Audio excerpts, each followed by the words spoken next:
उत्तराखंड में लोकसभा की 5 सीटों पर उम्मीदवार कौन कौन होंगे, इसे लेकर अब भारतीय जनता पार्टी में भी हलचल बढ़ गई है।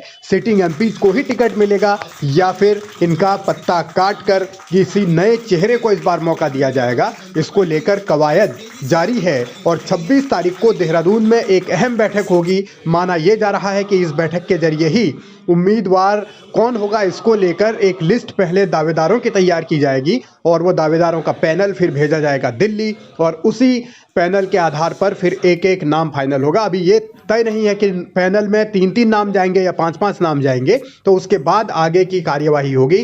फिलहाल दावेदार बहुत हैं। अनिल बलूनी का नाम पौड़ी से चल रहा है, यानी तो क्या तीरथ सिंह रावत के टिकट पर खतरा है, तीरथ सिंह रावत को साइडलाइन किया जाएगा। माला राज्य लक्ष्मी शाह जो टिहरी से 2 बार के सांसद हैं, उनकी जगह भी सुबोध उनियाल दावेदारी कर रहे हैं। कुछ और चेहरे भी हैं, तो क्या माला राज्य लक्ष्मी शाह को भी खतरा है?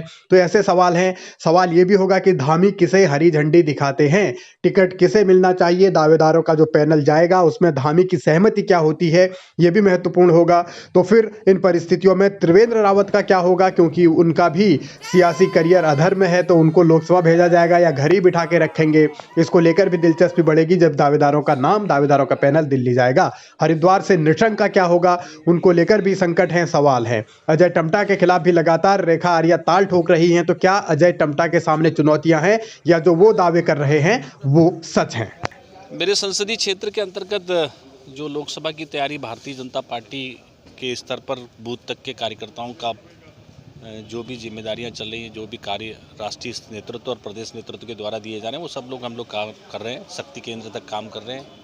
जिले के भी विभिन्न प्रकार की कार्यशालाएँ और विभिन्न प्रकार के क्रियाकलाप हो रहे हैं। और लोकसभा की दृष्टि से अगर आप कहना चाहेंगे तो मैं बड़ा सौभाग्यवान हूँ कि देश की आज़ादी के बाद पहले ऐसे प्रधानमंत्री हैं जिन्होंने मेरे बॉर्डर के गांव, यानी कि कहना चाहिए कि गुंजी, कुट्टी और जोलिंगकोंग और आदि कैलाश और पार्वती कुंड जाने का अवसर प्राप्त हुआ। जागेश्वर धाम आए, पिथौरागढ़ में एक बड़ी सभा की। अभी थोड़े टाइम पहले ही नितिन गडकरी जी का भी कार्यक्रम 3-4 दिन पहले मेरे लोकसभा में रहा, जिससे मुझे 2200 करोड़ रुपए के डबल लेन लगभग सारी की सारी रोडें मेरी, चाहे वो गढ़वाल की कनेक्टिविटी है, चाहे वो नैनीताल लोकसभा की कनेक्टिविटी है और इंटरनल जितनी कनेक्टिविटी लगभग है, सभी रोडों को एनएच भी हमारी बहुत सारी डेवलपमेंट के विकास के लिए दी है। जो एनएच नहीं भी हैं उसको भी डबल लेन करने का काम किया है। बीजेपी में टिकट नाम के आधार पर मिलेगा या फिर काम के आधार पर मिलेगा, ये बड़ा सवाल है, क्योंकि हर कोई कह रहा है उससे बेहतर काम किसी ने किया नहीं है। लेकिन सच्चाई ये है कि हर कोई मोदी के चेहरे पर ही जीत रहा है, इसीलिए जिस पर आलाकमान मेहरबान वही पहलवान हो जाएगा। और कांग्रेस में अब हरीश धामी ने नैनीताल लोकसभा सीट से टिकट मांग लिया है। वो कह रहे हैं कि वो 30 साल से कोई चुनाव हारे नहीं है, इसीलिए उन्हें नैनीताल से उतारा जाए तो वो वहां भी जीत कर दिखाएंगे। पार्टी के भीतर हरीश रावत और करण महरा के नाम की चर्चा हरिद्वार लोकसभा सीट को लेकर बार बार हो रही है। यहां भी दिलचस्प लड़ाई होने के आसार हैं। अब किसे मौका मिलेगा ये अलग पहलू है। प्रीतम सिंह पीछे हट रहे हैं, वो कह रहे हैं नहीं लड़ना चाहते। यशपाल आर्य कह रहे हैं नहीं लड़ना चाहते। गणेश गोदियाल कह रहे हैं नहीं लड़ना चाहते। यानी कांग्रेस में नहीं लड़ने वालों की लिस्ट ज्यादा लंबी है, जो कह रहे हैं कि उन्हें टिकट ना दिया जाए, दूसरे को दिया जाए, क्योंकि उन्हें हार का खतरा है।